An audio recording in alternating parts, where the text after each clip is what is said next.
Hey, for everyone just joining, we'll be getting started in a little bit. Just sit tight, and once John gets in here, he'll be answering your questions.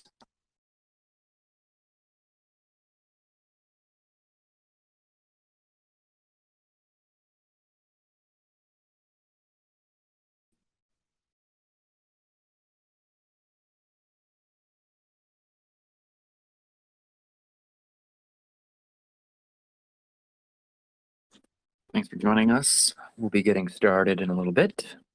John, good to see you.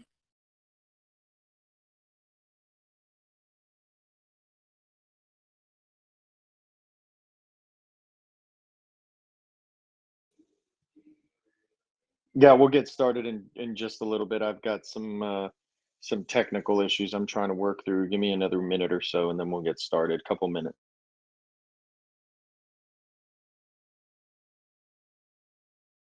Yeah, absolutely. Looks like you're sharing your screen.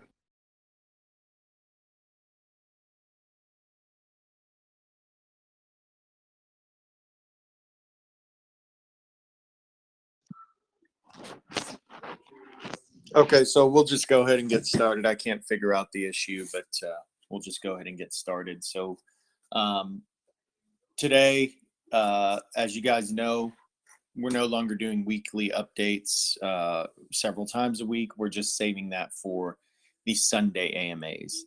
So the AMA today is for the community. And one other thing we're going to start doing next week is on Wednesdays, we're going to turn this into a video educational session where we have education topics that we're going over during the weekday, and that'll be happening every week on Wednesdays from 11 to 11:30. So just to recap, that'll be the only kind of information that I'll be giving out on this AMA today. But what we're going to be doing again is switching to a situation where on these Wednesday AMAs, it's going to be part education, where we educate you guys on some crypto information. I think people really enjoy that and like that. So we'll teach you guys about crypto, and then we'll spend some time answering your questions, and then we'll turn that into content that we post on social media, post on our YouTube channel, so we can start building a backlog of content for the world to come in and learn about crypto based on our Hey, John, So you're not sharing your screen, right? I don't think so. Okay, one of our mods is sharing their screen. Change. I think you're sharing your screen. I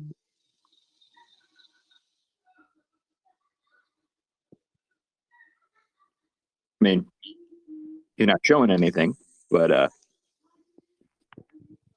whatever.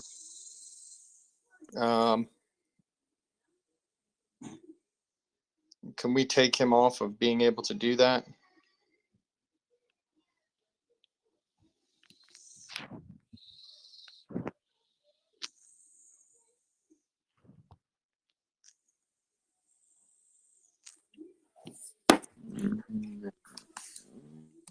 Hey, James, you need to stop sharing your screen, man.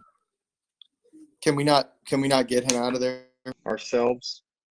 I cannot. He's a mod. He is. Okay. Okay. So let's go ahead and open up the AMA to questions. And I've got a hard stop today at 11:30 for a meeting, so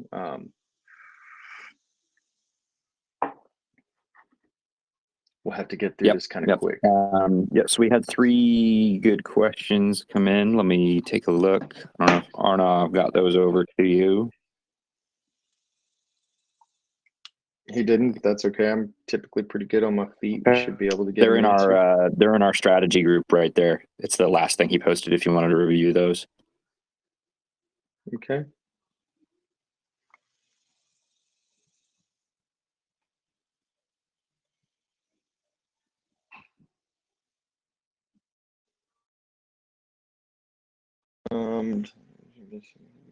That's your account for holders.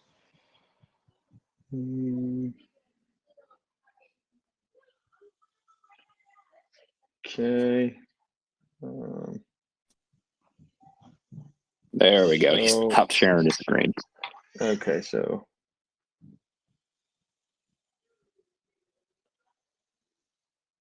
no, we're not using. So a question came in: are we using any pooled liquidity for operational funds? No, we are not using any pooled liquidity for operational funds. So these are the types of topics that we want to have this educational series about. Like, probably a good educational topic would be, how does liquidity work on these liquidity pools? And we can probably take you guys through that with a screen share and show you guys exactly how it works. But no, to answer the question, we are not utilizing any liquidity for any operational tasks at this point. Have not. The reason why liquidity goes up and down is really just because when somebody buys or somebody sells, when they buy, the amount that they bought goes into liquidity, and when somebody sells, the amount that they sold comes out of liquidity. So it's really just a function of buying and selling more than anything else, and that's really how that works. So there's not really a a better way or a good way to explain that without showing you guys actually what I mean. And so maybe on one of these AMAs we'll do that. We'll on our educational series we'll talk about liquidity pools.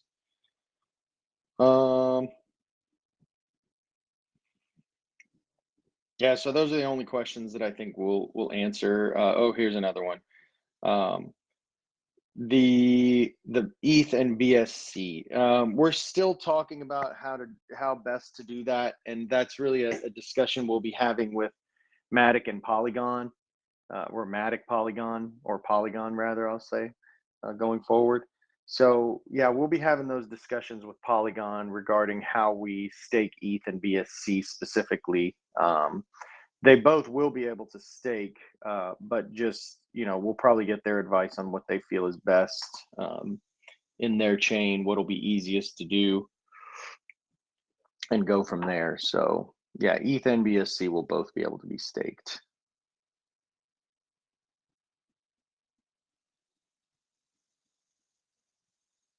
And then just further on that portion, the interest that is paid back will be distributed to those people that stake. And we have not determined if it would be like monthly or quarterly or annually. So that'll be determined in the future, correct? Yeah, there's no guys to staking or anything like that. There's no information about that right now. There's zero information that's coming out from anywhere about that. So anything that you hear, anything that you've thought you've heard is maybe just your mind playing tricks on you. The only thing we can tell you is that there will be a stake function going forward.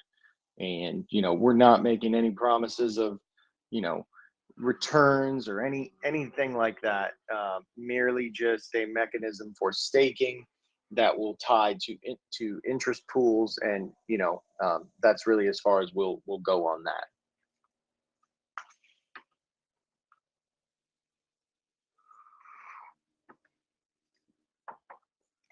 Were there any other questions? I think those are the only questions that I had out of the question bank that I saw. Yep, that was all that I've seen, and I did not get any others specifically sent to the support portal. So I think we could use either, if anybody wants to ask a question, they can type it in chat, or they can use the raise hand feature. Looks like we got about 25 minutes left. Oh, 15 minutes left. Sorry, Hey 15 guys, minutes I left. do have a question. Go ahead. Yeah, sure. Go ahead. With regarding to the second snapshot for BSC, do we know what will be the time frame? I know we're not trying to give a specific date, but is there a particular time frame where we expect No, we're that not to gonna. be? We're not going to do that, unfortunately, because every time we put anything out there, it just gets completely misheard by everybody. So, it will happen. That's about as far as we can take. You know, basically any type of timelines from here. We can't give any type of even rough timelines anymore, because people, even when we say, I'm not saying you specifically, but even when we tell the community, hey, it might happen within 1 month, they hear, oh, it's coming, it's happening tomorrow. We need to start seeing and hearing stuff. If they said 1 month, that means it's happening today or tomorrow, and we should start hearing stuff by, next Friday or next Tuesday, and it just turns into a FUD session for us. So we're going to completely pull back on putting any timelines out, with the exception of things that we know for sure this is happening on this day, because everybody who's involved with it has already decided that it's happening on that day. And then we'll just be dealing with pushback and fallback from if something happened where we had to delay for a day or two. But we're going to try to be as sealed on giving out any timelines in the future going forward. So unfortunately, that's kind of the community's decision, that they don't want to hear timelines. And so we're not gonna push out timelines anymore. All right, no problem. Understood. So it's just going to be like like we did with the BSC announcement. It wasn't a specific time frame. You just dropped it when it dropped.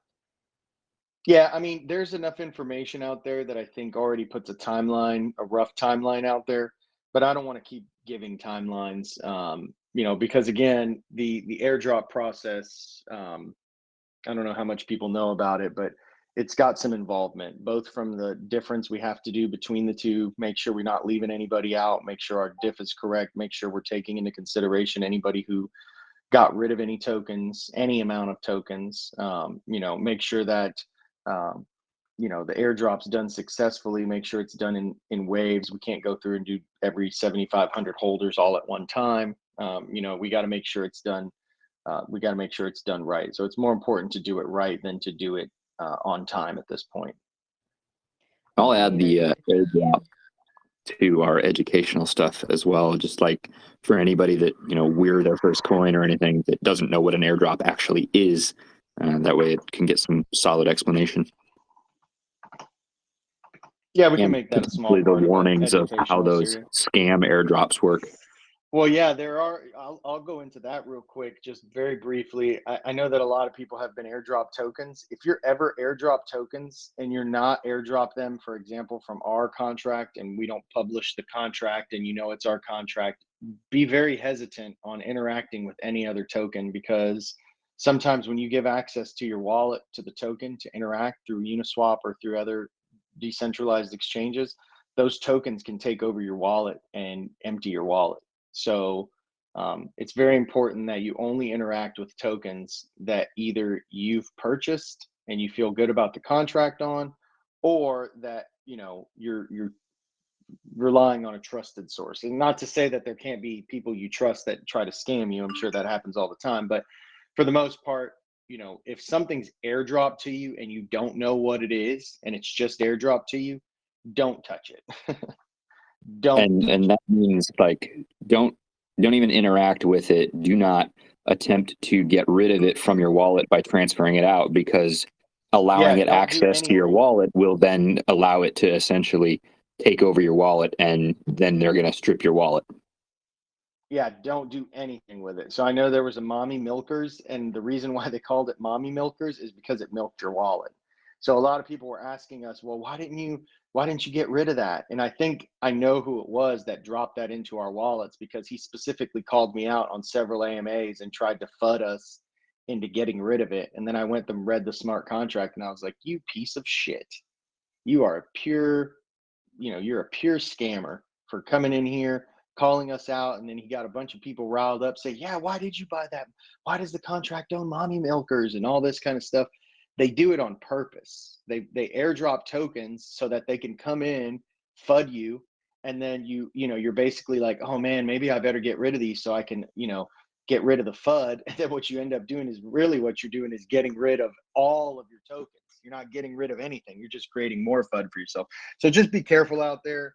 Only interact with the tokens that you've acquired yourself and that you've verified and that you trust. Even stuff that you've verified yourself, or acquired yourself, can have this issue. Just because you bought it on an exchange doesn't mean that, on a decentralized exchange doesn't really mean anything. So, just be careful out there, because there's a lot of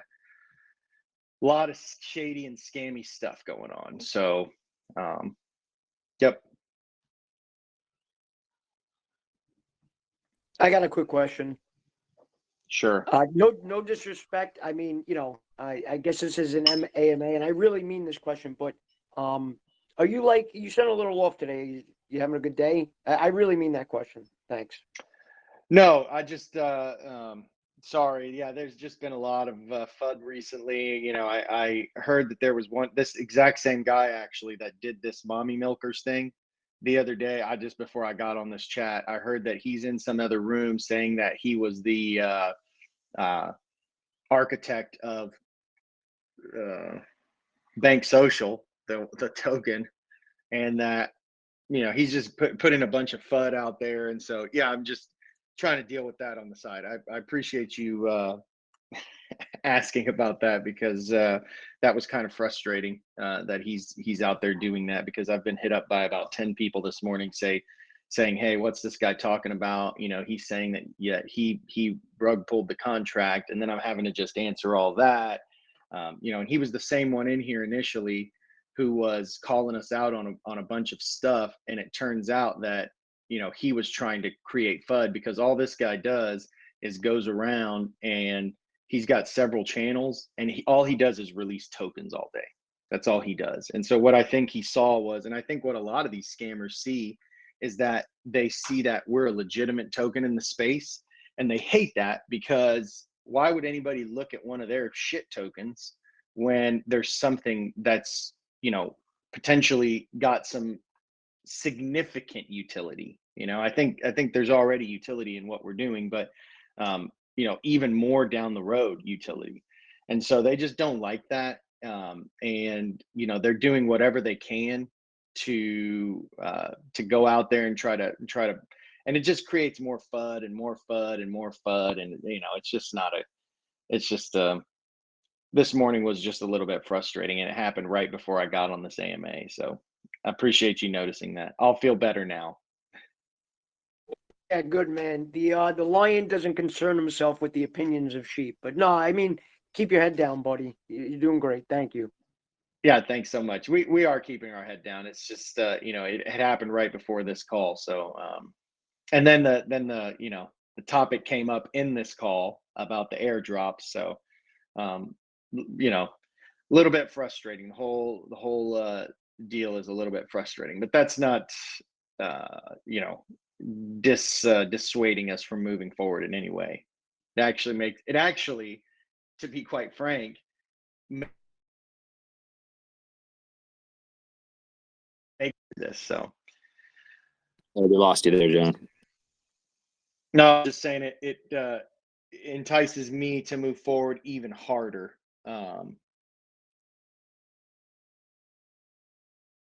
Yep, people want to fight progress. Yeah, well, they're not fighting. It's not that they want to fight progress. They don't want people taking their scam away. And even though we're not directly attacking them, they feel like we are, because they're a scam and we're not. So they do whatever they can to try to paint us as a scam, so that they can launch 10 more tokens today, and that everybody feels like, oh, win Moon, win Lambo, and they go try to win Moon and win Lambo, and then they get rug pulled. And then he launches another token, and then they get rug pulled on that, and then he launches another token and they get rug pulled on that. And then he points the finger back at us and says, these are the guys that are rug pulling. It's funny, it's laughable, and it's so ridiculous. So ridiculous.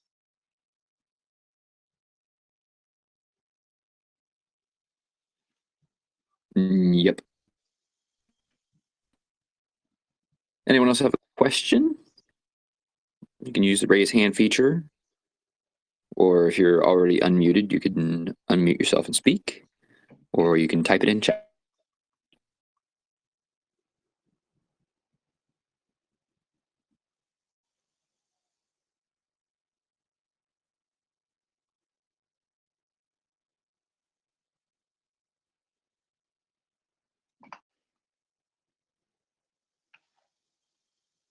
And I've only got 9 more minutes, guys. So not that I'm trying to rush anybody, but there's a few people raising their hands. Let me allow you to speak. Mimics, go ahead, Mimics. And then I'll get you, Michael.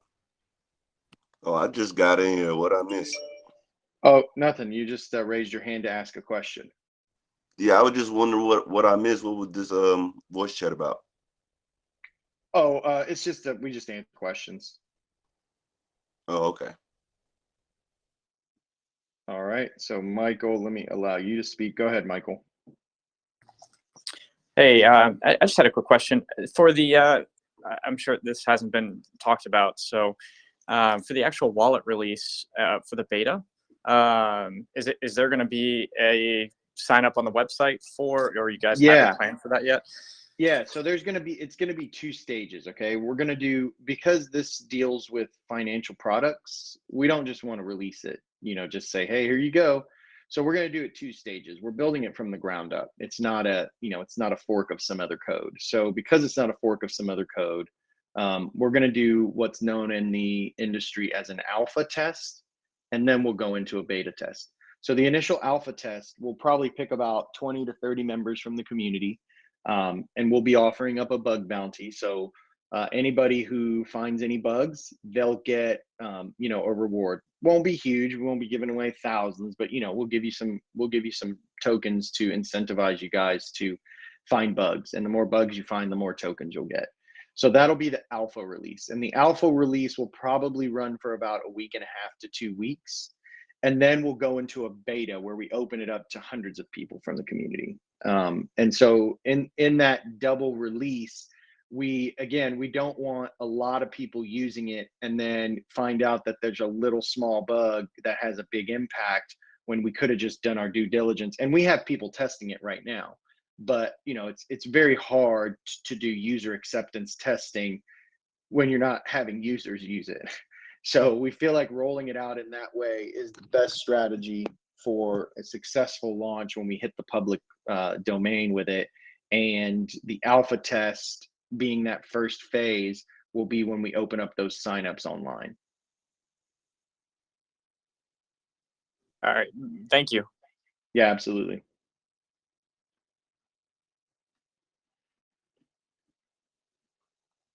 And if you have any more questions, go ahead and raise your hand. I've got a few more minutes here. I'll take a few more minutes to answer questions, and then I've got to jump off for another call.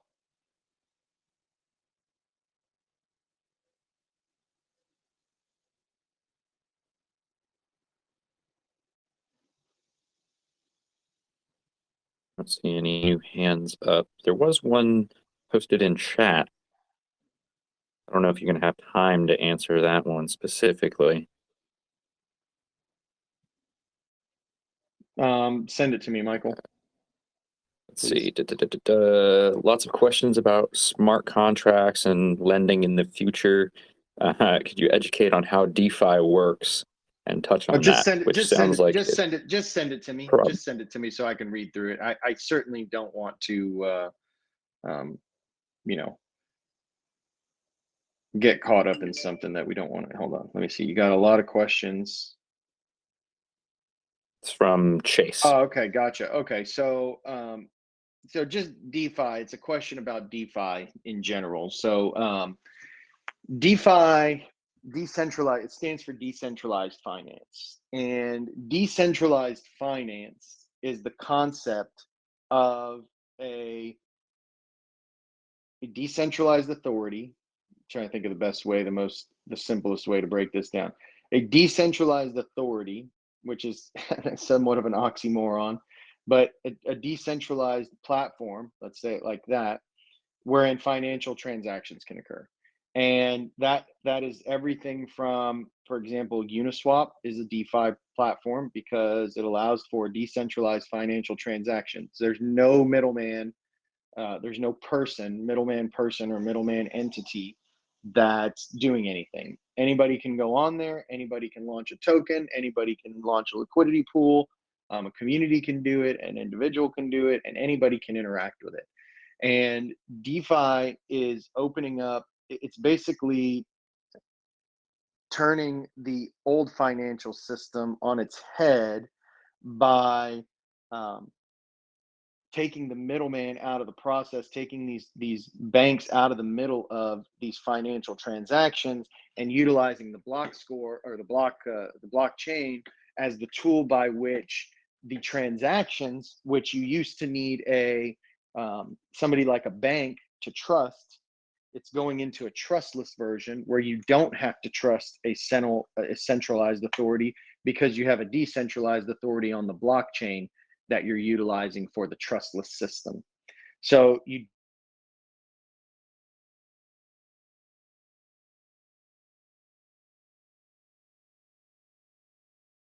Lost you there, John. Yeah, sorry, somebody called me. Chase Bank, for example, saying, "Yeah, this transaction is good, and you know, I'll put it in my ledger books, and I'll keep track of it, and I'll make sure it doesn't go anywhere." We don't need that anymore for DeFi. The blockchain gives us the ability to track those transactions and know who and what, or at least where and what is happening, and gives us the ability in a secured way to ensure that whatever we put on the blockchain stays on the blockchain. And that's really the core of what DeFi is. There are a lot of implementations of DeFi. You know, one implementation I just said, which is the decentralized exchange. That's a type of DeFi. There's also, and I would somewhat argue that things like you know, Celsius are DeFi. I think that, you know, because we don't understand the underlying workings of how some of these things work, it's hard to say if they're DeFi or not. Certainly, a centralized exchange is not decentralized finance. So, you know, LA token or this, you know, exchange or that exchange, just because they're utilizing blockchain as a method for marketing, they're still centralized exchanges. And I think that you know, there's still a question, at least in my mind, and I don't know if some other people in the industry have the same type of questions, but it's definitely a question out there of what is DeFi and what isn't DeFi. So there are some products that are, a lot of products are not DeFi, and they're more just using blockchain as a ledgering tool versus really decentralizing what the product and the process is all about. Again, a good example of a DeFi product is a decentralized exchange like Uniswap. Nobody technically runs it. Anybody can get on and stake. Anybody can get on and launch a token. Anybody can buy on it. That's truly decentralized. So that's really where I would say a good working example of DeFi exists. And you know, there are some other ones, but it's a little bit harder to justify them because you can't really see what's going on behind the hood. With Uniswap, though, however, you can. It's all open source. All their code is automatically deployed. It's a very cool system, actually.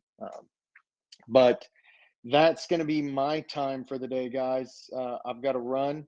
I've got another meeting I've got to jump on. So we'll be around. If you guys have any questions, the group has been doing a great job. Congratulations on 10,000 holders. I mean, sorry. Actually, we have more than that. I was talking to a couple of the exchanges, and we're significantly more than 10,000 holders. So I had a question about how we're growing holders, and you can't always look at how we're growing holders just on the ERC chain, because if you look at Biloxi right now, we've got more volume on Biloxi than we do on Uniswap, and so we're growing holders. They just may not all be on chain holders. They're on decentralized or centralized exchanges.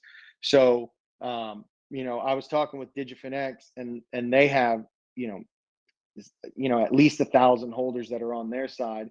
I'm sure that Biloxi's probably got, since they launched right on the day that we launched, they've probably got several thousand holders as well. So, but again, you know, hard to really get those numbers. But there was a question about how we increase our holders, and our holders are increasing every day. It just might not be on chain, because some of these people, remember we talked about the scenario where some people, they look and they say, oh, look, BSOCIAL is cheaper on Hotbit.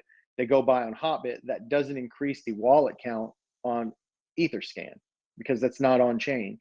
So, you know, I would say the best metric for, you know, how much transactional volume there is transactional volume. So when it increases, we can look on these centralized exchanges and see that. So that's kind of a quick comment I wanted to make on that. But again, congratulations to everybody in the community. We're at 10,000 Telegram members, and we just surpassed 20,000, and these are real users, which is the even more exciting thing. you know, we've run several promos, and these are all real users coming in, so it's great. And they're staying around, they're sticking around too, not like before when we had some bots that came in and then they just pumped the volume for a little bit and then got out. So really exciting, very exciting. Again, you know, we do have some stuff on the horizon, but we're not going to go into any timelines or anything. So I've got to jump on this other call, guys. Have a fantastic, wonderful day. We'll talk very, very soon. Thanks so much.